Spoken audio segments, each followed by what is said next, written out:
Crews in Baltimore have opened a second temporary channel to help with wreckage removal and to allow small boats to bypass the Francis Scott Key Bridge collapse site. Meantime, we're getting a look at the wreckage in the Patapsco River. Kris Van Cleave is in Baltimore and has the latest.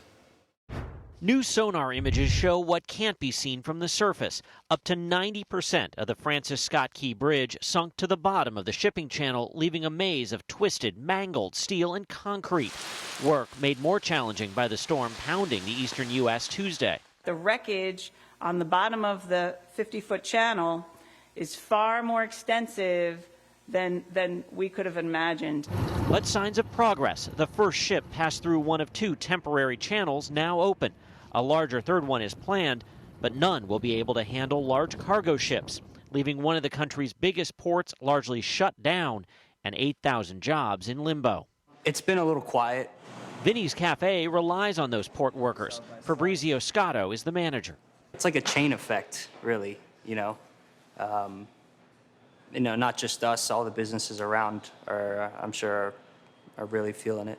Dozens of local businesses are already applying for low-interest loans of up to $2 million to cover lost revenues stemming from the bridge collapse. We can try to provide some measure of certainty at a time that just feels very uncertain. While the NTSB investigation is expected to take 12 to 24 months, the Singapore-based owner of the cargo ship Dolly that struck the bridge last week filed a motion in federal court asking a Baltimore judge to rule it's not liable for any loss or damage from the fatal crash and destruction of the Key Bridge. And Kris Van Cleave joins me now. Kris, when do crews expect the third channel to open, and how much will that help the port?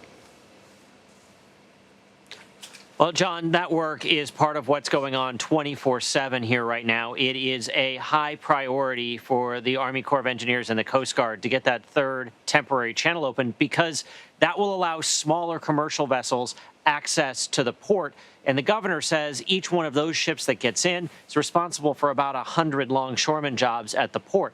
This won't let big cargo ships in. It's only going to be about 24, 25 feet deep. So as compared to the 50 feet they need to get the big cargo containers in. But it will allow some more traffic in and out for vessels that are bigger than a tugboat and a barge. The president's going to visit on Friday. Whenever the president goes anywhere, his motorcade ruins traffic. Obviously, this is a situation where that is a particular problem. How is the visit going to affect those struggling with commuting under the new arrangements with no bridge to go over? Well, it's really going to depend on the route the president takes, and that likely there's going to be thought put into not tying up the main thoroughfares, the two tunnels, for example, under the harbor or 95 through Baltimore.